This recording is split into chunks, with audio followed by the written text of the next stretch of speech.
मित्रो, आपल्या civil disobedience नावाच्या ग्रंथात म्हणतात की आभासी वास्तव हा या व्यवस्थेचा कणा आहे, अनैसर्गिकता हे या व्यवस्थेचं भान आहे आणि यंत्र गुलामगिरी व यंत्रावर आधारित माणसाची अवलंबूनता हा या व्यवस्थेचा तणाव आहे. खरं तर मानवी समाज उत्क्रांतीच्या इतिहासामध्ये मानवासोबत विकसित झालेला एकमेव प्राणी म्हणजे यंत्र. या यंत्राचा प्रवास हा स्वप्नातून कल्पनेकडे, कल्पनेतून संकल्पनेकडे आणि संकल्पनेतून यंत्ररूप वस्तुरूप मानवाकडे होत असतो. हाच होत असताना याचा वापर मानवाने समाज प्रागतिकदृष्ट्या प्रगल्भ आणि परिवर्तनवादी व्हावा यासाठी केला. पण हाच करत असताना आम्हाला ही यंत्र शापच वाटायला लागली. याच शाप आणि वरदानाच्या सखोल दरीत अडकलेल्या असामान्य माणसाची उडलेली धांदल आणि त्याला चहूबाजूने वेढलेला समाज माध्यमांचा मेळखा याच जीवहेतूने आणि भावार्थाने निवडलेला आजचा हा विषय. नमस्कार, मी स्पर्धक कोड क्रमांक 34 उपस्थित वाचाळ वक्ते आणि त्यांना निवडणाऱ्या श्रोत्यांना विनम्र अभिवादन करून आपल्या समोर विषय मांडते. समाज माध्यमांच्या विळख्यात तरुणाई. समाज माध्यमांच्या विळख्यात तरुणाई. मानव भद्राय कृतीवंतु विश्वतोभासु अपरिता सबधिध. अर्थात विश्वातील चहूबाजूंचे विचार आमच्यापर्यंत येऊन समाज माध्यमांचा अर्थ याच वाक्यातून घेता येईल, कारण हीच माध्यमे आपल्यापर्यंत विश्वातील चहूबाजूंचे विचार पोहोचवत असतात.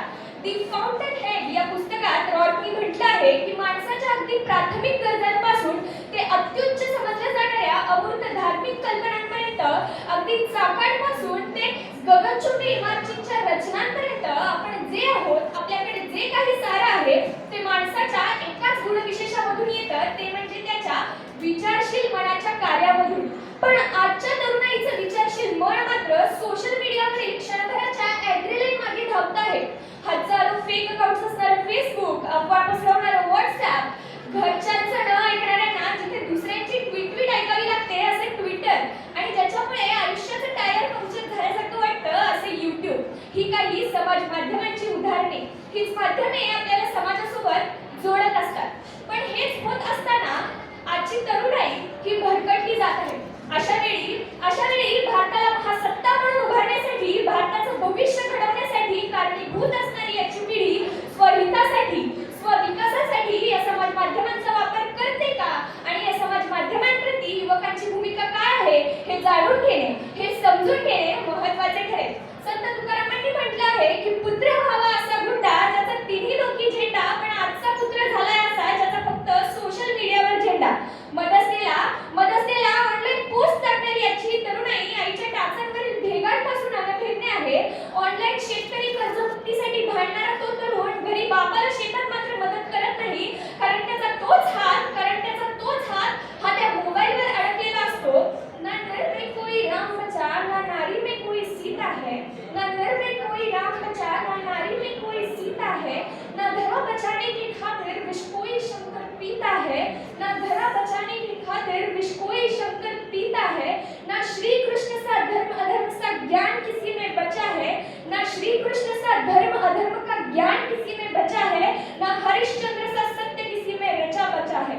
ना गौतम बुद्ध सा धैर्य बचा, ना नानक जी सा परम त्याग. बस नाच रही है घर के भीतर प्रतिशोध की कुटिल आग. फिर बोलो उस स्वर्णिम युग का क्या अंश बाकी तुम में. फिर बोलो उस स्वर्णिम युग का क्या अंश बाकी तुम में, कि इस धूनी में रंगकर तुम फूले नहीं समाते हो. तुम स्वयं को श्रेष्ठ बताते हो. कधी पाहिलाय का तो मोबाईल घेऊन उभा घोळका जेव्हा एखादी चिमुरडी तिच्या आई वडिलांच्या जीवाची भीक मागतीये. कधी पाहिलाय का ते खट्ट्या मुलांचं चंगळवाट एखाद्या प्राण्याला त्रास देऊन ते दृश्य टिपण्याची घाई. ती तरुणी जिचं आयुष्य एका निरोपात उद्ध्वस्त झालं आणि तो तरुण ज्याने 4 भिंतींमध्ये आपलं विश्व समर्पित केलंय.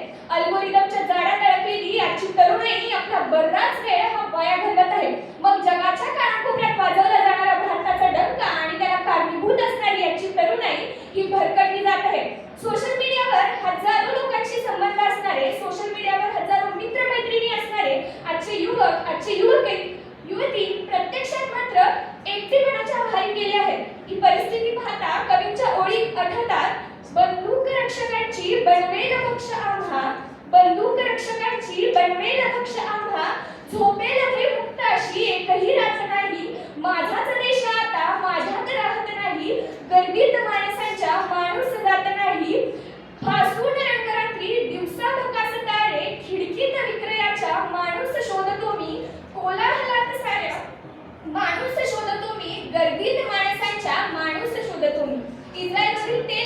विद्यापीठात आणि शाळेच्या हेल्थ केअर सेंटरमध्ये केले गेलेले संशोधन आपल्याला असं सांगतं की सोशल मीडियावरील विविध माध्यमे माणसाला वास्तविकतेपासून दूर नेत आहेत. आजची तरुणाई ही भ्रामक विश्वामध्ये दिलासा आणि आसरा शोधत आहे. आधुनिक तंत्रज्ञानातील अनेक पंथे माणसाला वास्तविकतेपासून दूर नेऊन सातत्याने बदलणाऱ्या प्रवाहाचे प्रतिपादन करतात. अर्थात मानवी अस्तित्वाचा अधिक्षेप करण्याची सर्वात वाईट पद्धत म्हणजे आजकालच्या कॉन्क्रीट बाउंड मूल्यविचार न करता समोर जे दिसतंय, समोर जे आहे असा सांख्यिकी विचार करणाऱ्या बुद्धिवाद्यांची. अशा वेळी संत कबीरांचे दोहे आठवतात. जो रहीम करी सकत उत्तम प्रकृती का उसंग, चंदन विष व्यापक नहीं लिपटे रहे भुजंग, चंदन विष व्यापक नहीं लिपटे रहे भुजंग. अर्थात ज्याप्रमाणे चंदनाच्या झाडाला सापाने जर विळखा घातला तर त्या सापाचं विष त्या चंदनापर्यंत पोहोचत नाही, त्याप्रमाणे आजच्या तरुणाईने जर नाण्याच्या दुसऱ्या बाजूची परख केली तर हा समाज माध्यमांचा विळखा सोडवायला अगदीच वेळ लागणार नाही. प्रत्येक पिढीतील मोजक्याच व्यक्तींना मानवी क्षमतेची जाण असते आणि त्या क्षमतेची परिपूर्णता प्रत्यक्षात आणण्याची प्रज्ञा ही आणखी थोड्या लोकांमध्ये असते. मग उरलेल्या स्वतःच्या क्षमतेशी प्रतारणा करणाऱ्या व्यक्तींना उद्देशून मी एवढंच म्हणेन की तुमच्या मनगटात ताकद आहे सिंहालाही घाबरवण्याची, तुमच्या नजरेत जरब आहे मृत्यूलाही परतावण्याची. अरे अरे पुन्हा एकदा त्या आभाळाला लोळवण्याचं आव्हान द्या आणि तुमच्या माझ्या आपल्या सर्वांच्या भारताला सुजलाम सुफलाम करूया, सुजलाम सुफलाम करूया. भारताच्या उज्ज्वल भविष्याचा आशावाद व्यक्त करते आणि थांबते.